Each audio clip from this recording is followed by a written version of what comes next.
السلام عليكم ورحمة الله. بنات، نصيحة من أختكم أم أحمد: لا تسفرون أي عاملة بدون تفتيش. نصيحة أنا أو غيري أفتشها: لا تسافر أي عاملة بدون تفتيش. ሹፉ እንግዲህ ሀገሬ ልጆች ስሙልኝ ማለት ነው። ሁልሽም ጥንቃቄ አድርጊ። ዛሬ ላይ ሰላም መሆንሽን አትይ። በሰላሙ ቀን የገዙላችሁን በሰላሙ ቀን የሰጧችሁን ራሱ የሆነ ኮሽታ ሲፈጠር ሌላ መስመር እንዲዚህ ያደርጉታልና ጥንቃቄ አድርጉ።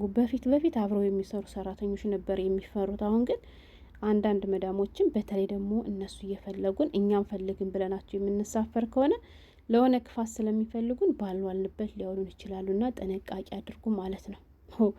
ኧረ ተይ መዳም ተይ ተይ፣ የእውነት እንዲሁ ተናግረሽ ክፉ አታናግሪኝ። እኔ ግርም ያለኝ ምን እንደታውቃላችሁ? አሰላሙ አሌይኩም ነሲሀ ከእህታችሁ ኡሙ አህመድ ብላ ስትጀምር ልክ ጥሩ ትምህርት የምታስተላልፍ ጀግና ሴት ነበር የመሰለች። ከዚያ ስሰማ ግን እቺ ውርደታም ማለት ነው እንኳን እሷ አይደለም ምክር ልትሰጥ ይቅርና ለራሷ ምክር ያስፈልጋታል። እስኪ በዚህ አጋጣሚ ከአሁን በፊት አረብ ሀገር የሰራችሁና ወደ ሀገራችሁ ስትመለሱ የተፈተሻችሁ ቶች ካላችሁ ኮመንት ላይ አሳውቁኝ። እኔ ሳውዲ ተፈትሻለሁ። ከዚህ ሀገር ግን 2-3 ጊዜ ካርጎ ሳረግም ራሴ ስሳፈርም እኔ ፈትሽኝ ስላት እኔ ነው አንቺን መፈትሽ የሚል መልስ ነበር የምትሰጠኝ። ሳውዲ አረቢያ እንግዲህ መዳሜ ልጆቿን ይዛ ወጣች እንዳለ ውስጥ ውጭ ብላ ማለት ነው። ከዛ ሰውዬው ጓንት ለብሶ መጣ። 2 ሻንጣ ነበር የነበረኝ። አሰላሙ አለይኩም ወራህመቱላሂ ወበረካቱ። ክርስቲያን ወገኖቼ ሰላም ብያለሁ። እንዴት ናችሁ? እኔ ያለው አልሐምዱሊላህ ሜሙ ሸቃሊት ነኝ። ዛሬም በአዲስ ቪዲዮ መጥቻለሁ። አብራችሁኝ ቆዩ። ለቻናሉም አዲስ ከሆናችሁ ላይክ፣ ሰብስክራይብ በማድረግ ቤተሰብ ሁኑ። ቪዲዮንም ሸር አድርጋችሁ ልክ እንደኛ አረቢት ለሚሰሩቶች አድርሱልኝ። ምክንያቱም ሁላችንም ይመለከታል። የፈለገ ብዙ አመት ብንቆይ የፈለገ ተመችቶን ብንኖር የሰው ሀገር የሰው ነውና መቼም ወደ ሀገሩ የማይሳፈር የለም። አንድ ቀን ሊጠቅመን ይችላል ማለት ነው። ውድ ቤተሰቦች፣ የሀገሬ ልጆች፣ እንግዲህ ቀደም ሲል አንዲት መዳም የተናገረችውን ነበር ቀንጨብ አድርጌ ያስደመጥኳችሁ። እሱ ምንድነው? በነገራችን ላይ እንዳልኳችሁ መግቢያ ላይ እህቶች፣ ዛሬ ላይ ሰላም ሆነን መስራታችን ብቻ ማየት የለብንም። ወላሂ አንዳንድ አረቦች በሰላሙ ቀን የሰጧችሁ ስጦታ ራሱ እናንተ ጋር ሲጣሉ ዘርፋይ ነው ሁሉ ሊሏችሁ ይችላሉ። እና ጥንቃቄ እናድርግ። እና ይቺ መዳም እንደሰማችኋት አሰላሙ አለይኩም አለች። ልክ ጥሩ መልእክት እንዳላት ሁሉ ከእህታችሁ ኡሙ አህመድ መልእክት ላስተላለፍ ነው ብላ ለመዳሞች ነው መልእክቱ፣ ለሸቃሎች አይደለም ማለት ነው። እና መልእክት ምንድነው? አይ የሰራተኛ ማንኛውም ሰራተኛ ወደ ሀገሯ ልትሳፈር ስትል አደራችሁን ሳትፈትሹ እንዳታሳፍሯት እያለች ነበረ ስትናገር የነበረው ማለት ነው። እንግዲህ እየፈተሸች ነው፣ እሷ እያባጠለች ነው፣ እየፈተሸች ነው። ከዛ ይሄን ነገር አገኙ ግን ስትል አልሰማንም። ያሳየችን ነገርም የለም። ብቻ አደራችሁን ሳትፈትሹ እንዳታሳፍሩ ነው ያለችው። እናማ ውድ ሀገሬ ልጆች እንዳልኳችሁ ቀደም ሲል እስኪ ተፈትሻችሁ የምታውቁ ብያችሁ ነበረ። ሁሉም አረቦች አንድ ናቸው ማለት አይቻልም። እኔ ተፈትሽ የማውቃለሁ።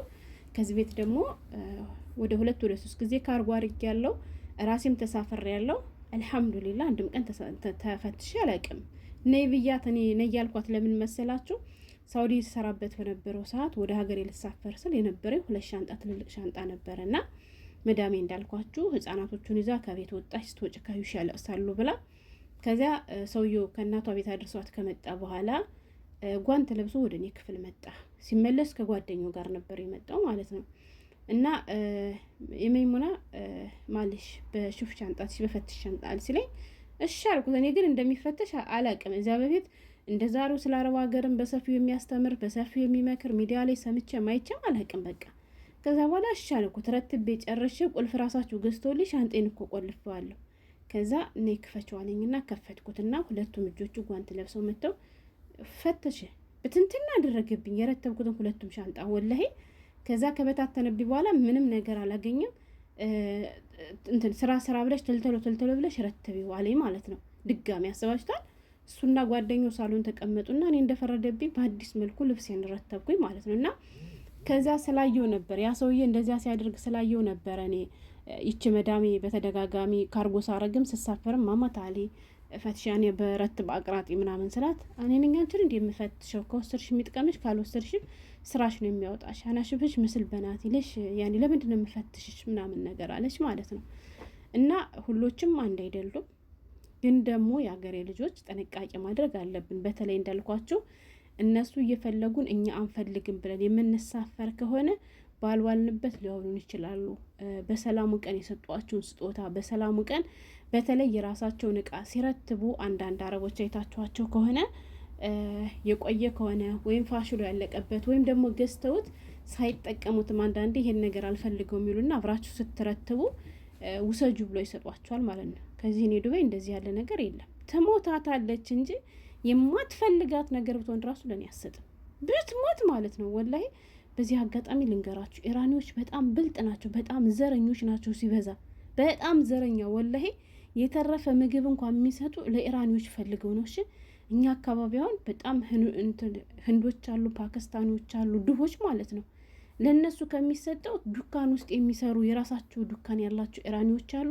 ለነሱ ነው የሚሰጧቸው። ሱብሃንአላህ እኛ ብቻ ይመስለኝ ነበር ዘረኞች ምናምን ነገር እና ብትሞት እንደዚህ ለራሷ የተገዛ ነገር ራሷ የማትፈልጋትን ነገር ለዘመዶቿ ነው የምትልክላቸው እንጂ ለሰራተኛ አትሰጥም። ሳውዲ አረቢያ ሲሰራ በነበረበት ጊዜ ግን ሴት ወይ እሷ ተጠቅማ ስትጠቀም በቆይታ የማትፈልገው ከሆነ ወይንም ደግሞ አዲስ ሆኖ ለእሷ ጠቧት ወይ ረዝሟት ወይ ምን ብሏት ወይ ፋሽሉ አልፎባት የማትፈልገው ከሆነ አንቺ የምትፈልጊውን ነገር አንሽና ሌላውን በጥቁር ላስቲክ አስቀምጭና ባባ ወስዶ ለሰዎች ይሰጣቸዋል ነበር የምትል እና አንዳንድ ሰዎች እንደዚህ የሚያደርጉ አሉ። በሰላሙ ቀን ስጦታ ይሰጧችሁና ከዚያ ከነሱ ጋር አለመግባባት ሲፈጠር ሌላ መስመር ሊያስይዙባችሁ ይችላሉ። ገብቷቸዋል። ያ ነገር ከእናንተ ላይ ከታየ ሀታ ፖሊስ አምታ ዘረፈችኝ እንኳ ብትል እንትን ልትላችሁ ትችላለች። ምክንያቱም ለምሳሌ የሚጠቀሙት የራሳቸው ሽቶ አንዲት መዳም አንድ ሽቶ የሚስማማ ከሆነ የምትወደው ከሆነ ሁሌም የምትጠቀመው ያን ሽቶ ሊሆን ይችላል። ስለዚህ ከእሷ ክፍል ያለው ሽቶ እሷ የምትጠቀመው አይነት ሽቶ ከእናንተ ክፍል ከተገኘና ይኸው ዘርፋኝ ነው ብላ ብታሳይ ሊያሳምናችሁ ይችላል። በእርግጥ ለእኛ ብሎ የገዙት ነገር እንኳ ወሰደችብኝ ብትል ላያሳምናት ይችላል። ምክንያቱም ለሰራተኛ የሚገዙ ዝም ብሎ ነገር ነው፣ ለእነሱ ደግሞ ማርካ ነገር ነው የሚገዙት እና ያ ብዙም አይደለም። ግን ስጦታ ብሎ የሚሰጧችሁን ነገር ሲሰጧችሁ ሀላስ ማትቢ ብላችሁ በተደጋጋሚ ጠይቃችሁ እርግጠኛ ሆናችሁ ነው መቀበል ያለባችሁ። እንዲሁም ደግሞ እንግዲህ እንደዚህ ያለ ነገር ካለ እንዳልኳችሁ ሁሎችም አያደርጉም። ግን ልክ እንደዚች መዳም ያሉ ክፉዎቹ እናንተ ወደ ሀገር ልትሄዱ ስትሉ እናንተን የሆነ ጦስ ውስጥ ለማስገባት እንግዲህ ብዙዎቻችን አረቦች ክፍላችን የማዩት ነው የሚመስለና መዳሜ እኮ ከኔ ክፍል አትገባም እንላለና፣ ግን አይምሰላችሁ። ሰሞኑን እንዲሁም ምን እንደገጠመኝ ይነግራችኋለሁ። ያጎቴ ልጅ ወደ ኢትዮጵያ ልትሳፈር ነው እና እቃ እየገዛች ነው። እቃዋን ደግሞ እንዳለ የገዛችሁ ከኦንላይን ነው። በሰፊው ነግራችኋለሁ። ወላሂ የሚያስተምር ነው ማለት ነው። መዳሟ ምን እንዳደረገቻት እና እናንተ ሳታዩ እነሱ አመተው አስገብተው አውቆ ሌላ ነገር ሊሏችሁ ይችላሉ። በፊት እንደዚህ ያለ ነገር ያደርጋሉ ሲባል የምንሰማ ማናቸው አብረው የሚሰሩ ሰራተኞች ያችኛዋ ሰራተኛ ልትሳፈር ስትል የመዳሟን የሆነ ገንዘብ ወይም እቃ ወይም ወርቅ ነገሯን ወስዳ ከሻንጣዋ ከታ ሲፈተሽ እንዲገኝባት አድርጋ ወንጀለኛ እንድትሆን አደረገቻት ምናምን ሲባል እንሰማ ነበር። ግን ደግሞ እንደዚህ ያለ አንዳንድ ጥብቅ ያለ አረብ ካለ እነሱም ሊያደርጉ ስለሚችሉ ጥንቃቄ አድርጉ።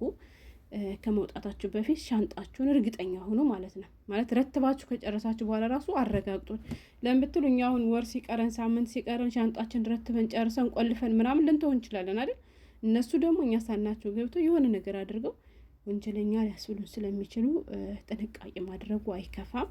ለእነሱ ነሲያ ብላ ብታቀርበውም እኛም እንድንነቃ እኛም እንዴ እንደዚህ ያደርጋሉ እንዴ ማለ እንዴ ብለን እንድናስብም ይረዳናል ማለት ነው። በእርግጥ ይሄ ፍተሾ ምናምን ነገር ብዙዎቻችን እንዳለ እናውቃለን። ግን እንዳልኳችሁ ራሳችን ንጹህ መሆናችን ስለምናውቅ የፈለገ ያክል ቢፈትሹት ምንም አይመስለንም። እኛ ንጹህ ሆነን እያለ እኛ ባልዋልንበት ደግሞ እነሱ እንደዚህ ነገር አድርገው ሌላ ጦስ ውስጥ ከከተቱን ከባድ ነው የሚሆነው እና ጥንቃቄ አድርጉ። ረትባችሁ ከጨረሳችሁ በኋላ ሻንጣችሁን ቆልፋችሁ ደግሞ ቁልፉን ከዚያው ጥግ አታስቀምጡ፣ ሌላ ቦታ ለማስቀመጥ ሞክሩ እና ለከክፉ አሰሪ ይጠብቀን። ስደት የሰው ቤት ኑሮ በቃችሁ ብሎ ከመፈተሻ ወጥቶ እኛንም በሀገራችን ፏ አድርጎ ያኑረን ነው የምላችሁ። አሁንስ መሮናል የእውነት በየቀኑ የምንሰማው የምናየው። ልክኛ ወደናቸው እና ፈልገናቸው ከነሱ የተቀመጥ ነው የሚመስላቸው እንጂ ቸግሮን መሄጃተን እየመሰላቸው አይደለምና አላህ ልቦና ይስጣቸው። ሰላም ሁኑልኝ።